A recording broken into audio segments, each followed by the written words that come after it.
ओम श्री गुरुदेवाय नम। आज्ञा हे मो प्रिय समस्त सुधीवृंद को गोटे गोटे प्रणाम। गत अध्याय आम शुकमुनि शुणिले कौन शुणिले आज्ञा जन्म विषय शुणिले।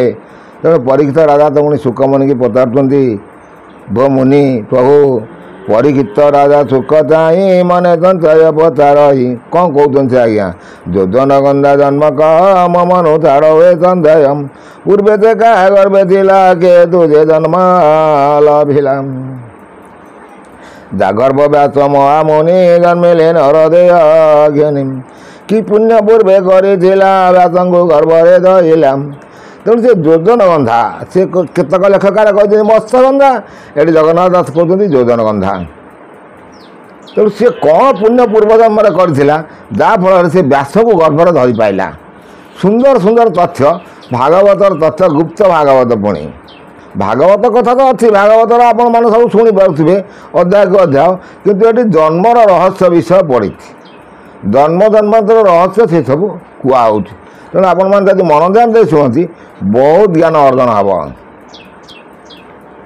तेणु श्री शुकवाद शुक कहते कौन कहते आम देखा श्री शुकवादम शुक कहती राजा चुण जोजना गंध पूर्व जन्म पूर्वे देखा त्रिपुर राज नाम अटे वीर भोजम वीरभोजर पत्नी गर्भे दुईटा जन्म हेला भावे तापत्नी दमयंती नाम रूपे चंदमान ए चम से दमयंती एक दिने ब्रह्मा लय कले मने तक्षण मिले दवर बोले कि बांछा तो आरम मोते दे अपार तुमरिलु तेणु तो पारुते अइलु कि बरे इच्छा अच्छी तोर चतर कह मोगरम शुणी न वेद वर वाणी रूपे दमयंती राणी मो गर्भे दुई तार जन्म किंवा न लखिलु एम कर्म पुत्र होइला मोर जात कुमारी ठारे बड़े तीतम एक कुमारी मोर गर्भे देव विधाता मोते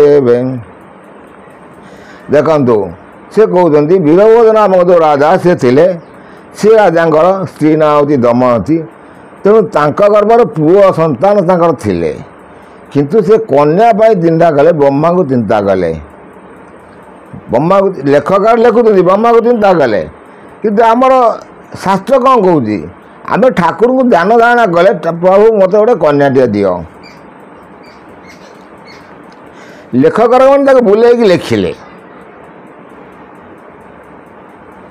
भूल कहली कि आज्ञा तो सी आम चिंता करिया देखिया ए शुणी न वेद वर गई देवे कुमारी देवी मोहि तो वंश बहुत होइबे मेदिनी जाक आचा देवे पृथ्वी सागर पूरिबे तो वंश अपार होइबे संसार धर्म को रखिबे सचराचर को जिनिबे से वंश सागर जन्मिबे पृथ्वी खनन करिबे पृथ्वी तीन भाई माटी खाइबे पृथ्वी तीन भाग माटी खाइबे दंतरे कटिम ए भागे माटी जे रु सागर होइब तहु कपिल गोपान भस्म होइबे एका बड़े ए रूपे कहिबे दबर चलिले आपणा नवरम ब्रह्मा प्रसन्न दमयंती गर्भ धोई तार उत्पत्ति तांक नाम सदा हेला सुप्रभा ऋषि बढ़ला।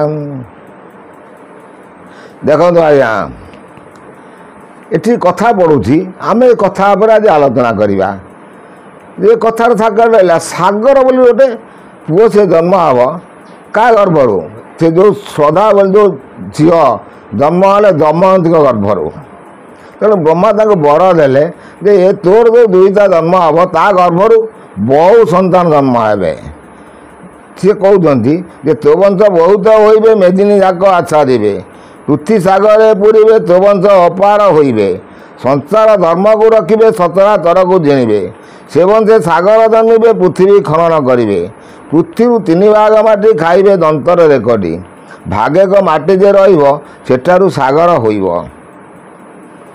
तहु कपिल गोपान भस्म होइबे एका बेले।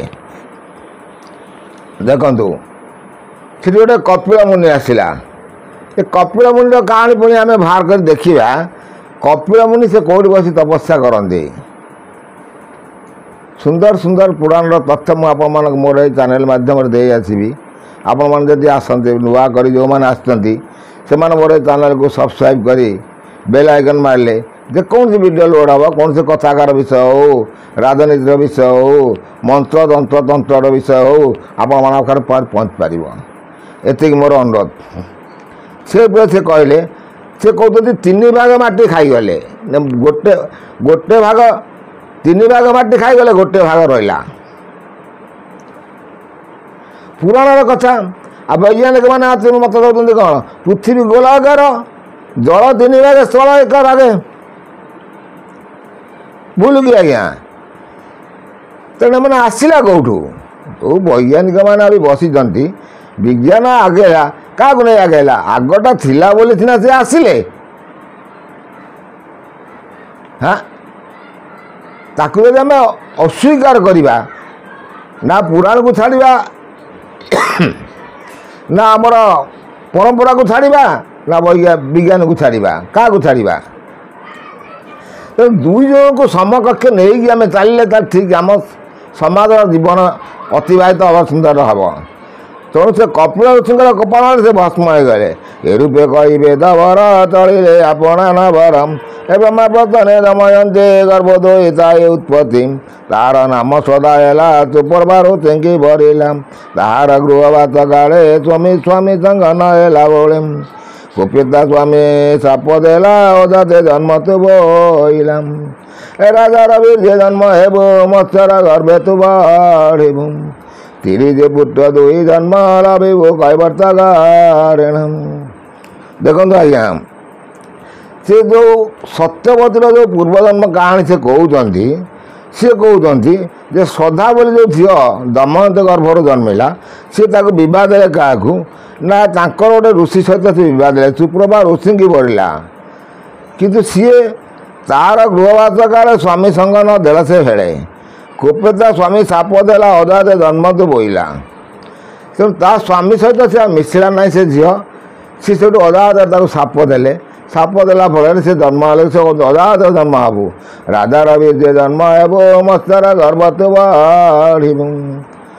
ଅଜାତେ ଜନ୍ମ ତୁ ହୋଇବୁ, ଅଜାତେ ରାଜାର ସବୁ ଜନ୍ମ ହେବୁ। ରାଜାର ବୀର୍ଯ୍ୟ ଜନ୍ମ ହେବୁ ମତ୍ସ୍ୟର ଗର୍ଭ ତୁ ବଢ଼ିବୁ।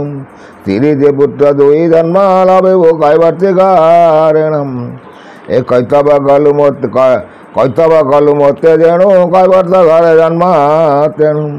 ତୋ ପୁଣ୍ୟ ମନ୍ଦ ହୋଇବ ତୋ ଗର୍ଭେ ପୁତ୍ର ଜନ୍ମିବ। ସୃଷ୍ଟିକି ହୋଇବ ଧାରଣା ବେଦ ପଢ଼ିବ କଳନା। ବେଦ ବ୍ୟାସ ନାମ ହେବ ପରାଶର ବୀର୍ଯ୍ୟ ଜନ୍ମିବ। ସେଇଠି ସିଏ ସତ୍ୟବତୀଙ୍କର ପୂର୍ବଜନ୍ମ ହେଉଛି ଶ୍ରଦ୍ଧା ବୋଲି ଯେଉଁ ଝିଅ, ତାକୁ ତା ସ୍ୱାମୀ ଅଭିଶାପ ଦେଲେ, ତୁ ଯେତେବେଳେ ମୋତେ କୈତବ କଲୁ, ମାନେ ମୋତେ ଅବମାନନା କଲୁ, ମୋ ସାଙ୍ଗରେ ମିଶିଲୁ ନାହିଁ, ତେଣୁ ତୁ ଯାଇକି କୈବର୍ତ୍ତ ଘରେ ଜନ୍ମ ହେବ। ତୋ ଗର୍ଭରୁ ଯେଉଁ ଜନ୍ମ ହେବ। ଦେଖନ୍ତୁ ବ୍ରହ୍ମର ଖେଳଟାକୁ ଚିନ୍ତା କରି ଦେଖନ୍ତୁ। ସିଏ ତା ସ୍ୱାମୀ ଅଭିଶାପ ଦେଲେ, କାହାକୁ ଅଭିଶାପ ଦେଲେ? ଶ୍ରଦ୍ଧାକୁ ଅଭିଶାପ ଦେଲେ। ଶ୍ରଦ୍ଧାର ପରଜନ୍ମ ହେଲା ସତ୍ୟବତୀ। ତେଣୁ ବହୁତ ସବୁ ତଥ୍ୟ ଅଛି ଆଜ୍ଞା। ସେଠୁ ସେ କହୁଛନ୍ତି ସେ ସତ୍ୟବତୀଙ୍କ ଗର୍ଭରୁ ଜନ୍ମ ହେଇକି ବେଦବ୍ୟାସ ସେ ନାମ ନେବ। ସେଠୁ ସେ ଆଗରୁ କହିଦେଇଛନ୍ତି ପୁଣି ପରାଶରଙ୍କ ବୀର୍ଯ୍ୟ ଜାତ ହେବ। ରାଜବାଜ ଶୁକଚରଣ ସେଠୁ ରାଜା ଆଉ କ'ଣ ପଚାରୁଛନ୍ତି, ଆମେ ଦେଖି ଦେଖି ଯାଉଛନ୍ତି ଆଜ୍ଞା। ସୁନ୍ଦର ସୁନ୍ଦର ତଥ୍ୟ ଆପଣ ମନ ଧ୍ୟାନ ଦେଇ ଶୁଣିଲେ ବହୁତ ଜ୍ଞାନ ଅର୍ଜନ ହେବା ସହିତ କାନ ବି ପବିତ୍ର ହେବ, ଆପଣଙ୍କ ଘର ବି ପବିତ୍ର ହେବ। କାରଣ ଭାଗବତର କଥା ଶୁଣୁଛନ୍ତି ଆପଣ ମୋବାଇଲରେ ଶୁଣିଲେ ବା ଯେଉଁଥିରେ ବି ଶୁଣନ୍ତୁ, ଜଣଙ୍କର ୱାଇଫାଇ ଅଛି ସେମାନେ ଶୁଣୁଛନ୍ତି। ସିଏ କ'ଣ କହୁଛନ୍ତି ଆମେ ଦେଖିବା। ଶୁକଚରଣେ କର ଦେଇ ପରିକ ରାଜା ପଚାରଇ। ଏକେ ରାଜା ବୀର୍ଯ୍ୟ ଜନ୍ମିଥିଲା କେ ମତ୍ସ୍ୟ ଗର୍ଭରେ ରହିଲା। ତାହା ଭିତାରି ମୋତେ ମନରୁ ଛାଡ଼ୁ ମୋ ସନ୍ଦେହ। ତେଣୁ ସିଏ କହୁଛନ୍ତି ସେ ଯେଉଁ ସଦା ନାମକ ଯେଉଁ ଝିଅ କେଉଁ ରାଜାର ଔରସରୁ ଆସିଲା, ଆଉ କେଉଁ ମାଛର ଗର୍ଭରେ ରହିଲା, କେମିତି ରହିଲା, ତାର ତତ୍ତ୍ୱ ମୋତେ କୁହନ୍ତୁ। ଦେଖନ୍ତୁ ଏସବୁ ହେଉଛି ପୁରାଣର କଥା। କେତେ ସତ କେତେ ମିଛ ଆମେ ତାକୁ ତର୍ଜମା କରି କରି ଆସ୍ତେ ଆସ୍ତେ ଯାଉଛନ୍ତି। ସୁକ କନ୍ଦେ ରାଏ ଶୁଣ ତୋରା ବୋଲିଣ ବାମଣ। ଦାସରାଜ ତାହାର ତୁତ ତାର ତୁଣା ହେ ଚରିତମ୍ ମୃଗ ଯାଜନ୍ତେ ଦାସ ରାଜା ବନ ବିହରେ ମୃଗ ରାଜା ଦେଖିଲେ ମୃଗଣୀର ରଥ ମୃଗ ଯେ ହୋଇଛି ଉନ୍ମତ୍ତମ୍ ଦେଖି ତା ନୃପତି କୁମାର କାମରେ ହୋଇଲା ଜର୍ଜରମ୍ ବୀଜ ତ୍ୱଳିଲା ଶରୀରରୁ ତକ୍ଷଣେ ରାଜା ସେବନରୁ ଶିଆଳି ପତ୍ର ଆଣି ଖଣ୍ଡେ ସେ ବୀଜ ପୁରାଇଲେ ଖଣ୍ଡେ ବାଜ ପକ୍ଷୀର ଅତେ ଦେଇ ତାକୁ ହେମନ୍ତ ବୋଲାଇ ଏ ଦ୍ରବ୍ୟ ଦୁଇ ଘେନି ଯିବୁ ମୋର ପତ୍ନୀ ଅତେ ଦେବୁ କହୁଁ ସେ ପକ୍ଷୀ ତାହା ନେଲା ଆକାଶ ମାର୍ଗରେ ଉଡ଼ିଲା ବାଟରେ ଯାଉ ଯାଉ ଦେଇ ଅପର ଏକ ପକ୍ଷୀ ଚାହିଁ ଭାବିଲା କି ଦବାୟ ନିଏ ତକ୍ଷଣେ ଆଜି ଚାପ ଦିଏ ସେ ବୀର୍ଯ୍ୟ ବେନି ଖଣ୍ଡ ହୋଇ ଚିଡ଼ି ପଡ଼ିଲା ମଝି ନଈ ଆସି ତା ରାଘବ ଗିଳିଲା ମନୁଷ୍ୟ ତା ଗର୍ଭେ ରହିଲା। ଦେଖନ୍ତୁ କଥା ସେ ଜଗନ୍ନାଥ ଦାସ ଲେଖିଛନ୍ତି ଗୁପ୍ତ ଭାଗବତ ଗୋଟେ ମାଛ ରାଘବ ମାଛ ସିଏ ରାଜା ମୃଗମାନଙ୍କର ସବୁ ସମ୍ଭୋଗ ଦେଖିଲା ତାର ବୀର୍ଯ୍ୟସ୍ଖଳନ ହେଲା ତାକୁ ସେ ଶିଆଳି ପଟରେ ପଠେଇଲା ଯେ ମୋ ସ୍ତ୍ରୀକି ଦେଇଦେବୁ ବୋଲି ବାଜ ପକ୍ଷୀ ହାତରେ। କଥାଟା କେତେ ସତ କେତେ ମିଛ କାହିଁକି କହିଲି ନା ଯେଉଁ ମାଳିକାକୁ ନେଇକି ସବୁ ସେଇ ଜଗନ୍ନାଥ ଦାସଙ୍କର ଅତି ବଡ଼ ଜଗନ୍ନାଥ ଦାସ ପଞ୍ଚସଖା ଭିତରୁ ପୁଣି ସେ ସଖା ଜଣେ ଲେଖିଛନ୍ତି। କଥାଟା କେତେ ସମୀଚୀନ କେତେ ସତ ଆମେ ତାକୁ ତର୍ଜମା କରି ଦେଖିବା। ଯେଉଁମାନେ ମାଳିକାକୁ ନେଇକି କରିଛନ୍ତି କଳ୍କି ଠାକୁରଙ୍କ ନେଇକି ସବୁ ଆଲୋଚନା କରୁଛନ୍ତି ସେମାନେ ଟିକେ ବୁଝିବା ଦରକାର ସୁଝିବା ଦରକାର କ'ଣ ଅଛି କ'ଣ ନାହିଁ କ'ଣ କରିବେ।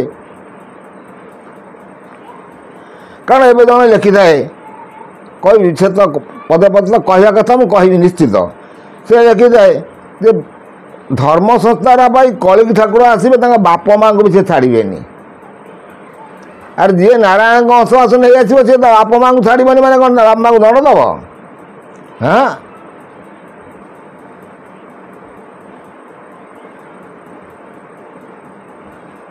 ଛାଡ଼ନ୍ତୁ ଆଜ୍ଞା ସେ ବୀର୍ଯ୍ୟ ବେନି ଖଣ୍ଡ ହୋଇ ଚିଡ଼ି ପଡ଼ିଲା ମଝି ନଈ ଆସି ତା ରାଘବ ଗିଳିଲା ମନୁଷ୍ୟ ତା ଗର୍ଭେ ରହିଲା ସେଇ ରାଘବ ଦୈବ ଯୋଗେ ଜାଲ ପଡ଼ିଲା ରାତି ଭାଗେ ସେ ଯେଉଁ ରାଘବ ମାଛ ସେ ଯେଉଁ ବୀର୍ଯ୍ୟ ଖାଇଲା ତା ଗର୍ଭରେ ଜନ୍ମ ହେଲେ ସେ ଗୋଟେ ପୁଅ ଝିଅ ରହିଲା। ସେ କ'ଣ କହୁଛନ୍ତି ଧୀବର ତା ଗୋଦେ ନେଲା ଦାତ ରାଜାର ପୁରେ ଦେଲା ମସ୍ତ କାଟନ୍ତେ ରାଜା ଘର ମନୁଷ୍ୟ ହୋଇଲା ବାହାର ପୁରୁଷ ନାରୀ ବେନି ଜନେ ବାର ହୋଇଲା ତା କ୍ଷଣେ ପୁତ୍ରକୁ ଦାସ ରାଜା ନେଲା ଦୁଇତା କୈବର୍ତ୍ତକୁ ଦେଲା କୈବର୍ତ୍ତ ବୃଦ୍ଧ କାଳ ହେଲା ଦୁଇତା ନାବ ଯେ ବହିଲା ଶୁଣ ରାଜନ ଦୋଷ ଜିତେ ତଦନ୍ତେ ହେଲା ଯେଉ ମତେ ପରାଶର ତପସ୍ୟା ଅର୍ଥେ ପ୍ରବେଶ ପୁଣ୍ୟ ନଦୀ ତଟେ ଦେଖିଲେ ନଦୀ ଅତି ପୁରୀ ମୁନିମା ଓ ନାମ ନେବରି ନାବରେ ତକ୍ଷଣେ ଚଢ଼ିଲେ କୈବର୍ତ୍ତୀ ସଙ୍ଗେ ଗୁଡ଼ାଇଲେ ସଙ୍ଗ କଲେ କୈବର୍ତ୍ତୀ ଗର୍ଭେ ବୀଜ ଦେଲେ ବ୍ୟାସ ଜନମ ହୋଇଲେ ତପେ ବସିଲେ ମୁନିବର ବ୍ୟାସ ହୋଇଲେ ଦିଗମ୍ବର ଦ୍ୱାଦଶ ବରଷ ପୂର୍ଣ୍ଣ ମଠେ ମିଳିଲେ ତପୋଧନ ପିତା ପୁତ୍ରଙ୍କର ଏକଥା ଯେ ନର ଶୁଣନ୍ତେ ସର୍ବଥା ତ୍ରିବିଧଟି ବନ୍ଧନ ପାତ ଶ୍ରବଣେ ହୋଇଯାଏ ନାଶମ୍ ଭଣଇ ଦାସ ଜଗନ୍ନାଥ ଚତୁର୍ଥ ସ୍କନ୍ଧେ ଭାଗବତ। ପ୍ରଭୁ ଏ ଅଧ୍ୟାୟ ଏଉଠୁ ସରିଲା ଆଜ୍ଞା। ଆପଣମାନେ ଶୁଣିଲେ କାହାର କ'ଣ କଥା ଶୁଣିଲେ ଯେ କୈବର୍ତ୍ତ ଯେଉଁ ସତ୍ୟବତୀଙ୍କର ପୂର୍ବଜନ୍ମର କାହାଣୀ। ତେଣୁ ସୁନ୍ଦର ସୁନ୍ଦର ପୂର୍ବଜନ୍ମ କାହାଣୀ ମୁଁ ଆପଣମାନଙ୍କୁ ସବୁ ଆସ୍ତେ ଆସ୍ତେ ତ କହି ଆସୁଛି ଆଜ୍ଞା। ପୁଣି ଆପଣଙ୍କୁ ନେକ୍ସଟ ଅଧ୍ୟାୟରେ କ'ଣ କହିବେ ଆମେ ଦେଖିବା। ଏତେକୁ ରହୁଛି।